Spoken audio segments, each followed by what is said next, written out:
This is a short video review for the Drennan floats for steelhead and salmon fishing. This is to go along with the written review below. I just wanted to kind of go in depth a little bit more on the three sizes that I use for steelhead and the advantages of each of them. This is the Piker number 3. It's a 20-gram float. It's a decent size. It's good for, I'd say, medium rivers. You know, it's big enough to hold quite a bit of weight. I use these 3/8 inline sinkers under this float, and they work pretty good to get it down in faster water, along with a couple smaller split shot on the leader to get it down quicker. I use this for pink worms under the bobber, roe, bigger jigs, and it works really well. These floats are pretty tough. I've thrown them against rocks, you know, into trees, all sorts of things, and thought that they would not hold up as well as they have. I've been really impressed. And I've actually only had one crack, and that was, I've pretty much used the one that did crack all season. So, and I did toss it into a big rock on the other side of the river, so it was kind of my fault. These bobbers are a little bit more expensive than regular floats you'd be using for steelhead, but I think the advantages far outweigh the price. As you can see, when the fish is below these floats, it's very hard to see anything. I mean, you can kind of tell here that from below it's going to be hard for the fish to really see what's floating by, and if they do see something, it's going to be very little. And I think that really comes into play when you get into the lower, clear, cold conditions.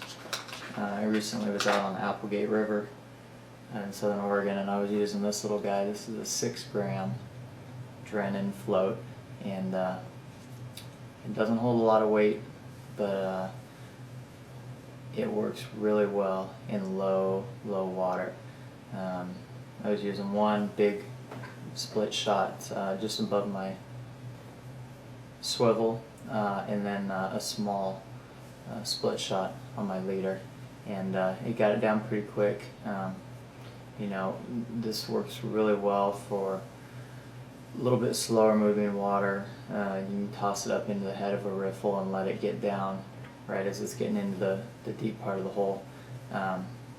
But you can see it really well for how small it is, and when the fish are really spooked, you can go down to 4-pound test, use a lighter rod and one of these little floats, and I guarantee you'll catch more fish.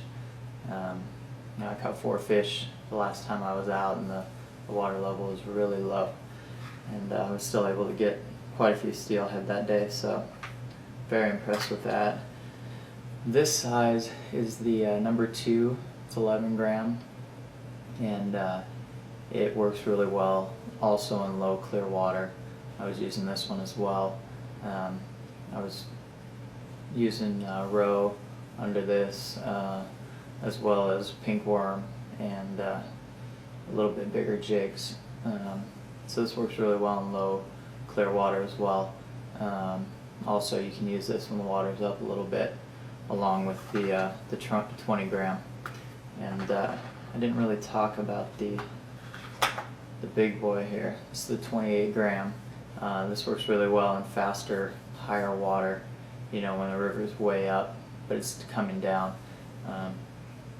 You can get quite a bit of weight under this to keep it nice and level going through the water, and works really well on bigger rivers. You can also use this for salmon, bobber fishing. The one thing I really like about these is this bright orange top, which I think sets it apart from any other bobbers or floats that I've used in the past. And this bright orange really stands out. It's kind of hard to explain until you fish with them, but you can see this thing from a mile away. and it really helps extend the drifts. When it's getting darker out, be able to keep fishing with a bobber and give yourself a chance to catch one last fish. So overall, I think these bobbers are very effective. They're worth the money.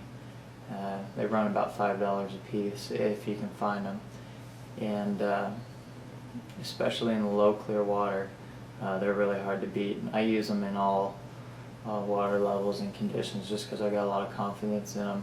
Caught a lot more fish this year using these bobbers, and they're actually pretty tough even though they're made out of plastic. So that's about it on this little review on the Drennan floats. You can read a little bit more about them on the webpage. Thanks for checking this out.